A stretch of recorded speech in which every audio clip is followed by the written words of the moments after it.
Hey, good morning, Choice Residential. Hope your day's off to a wonderful start. I just have two quick tips and reminders for you to give to your sellers before showings begin. Number one, and we've talked about this a number of times recently, that is make sure sellers know they are not allowed to listen in to the conversations between buyer agents and buyers during a showing. Now, we know that many homeowners these days have security systems or cameras throughout their home, and that those devices are often recording the video and audio, and they may not be able to differentiate between those. So just make sure the seller knows they're not allowed to listen in. But what I would also encourage you to do as a listing agent, if you are taking a listing where you know there are cameras, which by the way, make sure you're asking your seller in case the cameras are not in plain sight.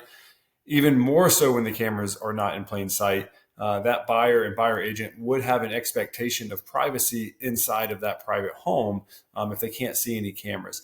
Even if they can see cameras, we don't want to assume that is that they've given up their expectation of privacy. So we want the seller to understand they can't listen. But what I would do as a listing agent is go ahead and let anybody showing the home through your showing instructions that the home does have recording devices, and that the buyer and buyer agent should assume that they are being recorded at all times while inside the home. You could also put up a feature card inside the home reminding anybody coming in that there are security cameras in the home that are actively recording. That way they understand what's happening.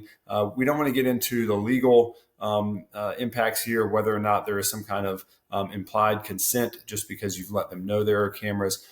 Just go ahead and let your seller know not to listen in.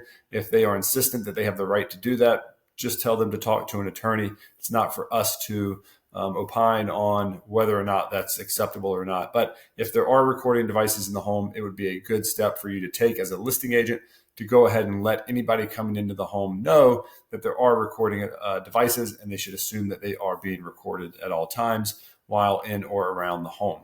All right. So the second reminder that you want to make sure you give to all of your sellers, and please don't ever forget this one, that is to remind them to put away all valuables, weapons, as well as prescription or recreational drugs.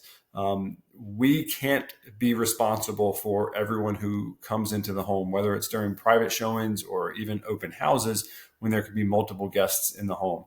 It is the seller's responsibility to make sure all of those things are locked up, put away, or just removed from the house altogether. So make sure you are reminding them of that and that you have some system to remind them of that, preferably in writing. So I encourage you to have an email that goes out to your sellers as the home is getting ready to begin showings. And that is a place where you could remind them of both of these things, not to listen in to buyer conversations, as well as to put away, secure, or remove weapons, valuables, and any type of drug, whether prescription or recreational. So these are two important tips. Make sure they're part of your system to let sellers know as they prepare for showings, and hopefully we'll all be happy and sell more houses. So if you have questions or other thoughts of tips and reminders that have been helpful for you to give to your sellers, put them in the comments below. We'd love to hear what has worked for you and share with other Choice agents. So as always, until next time, take care.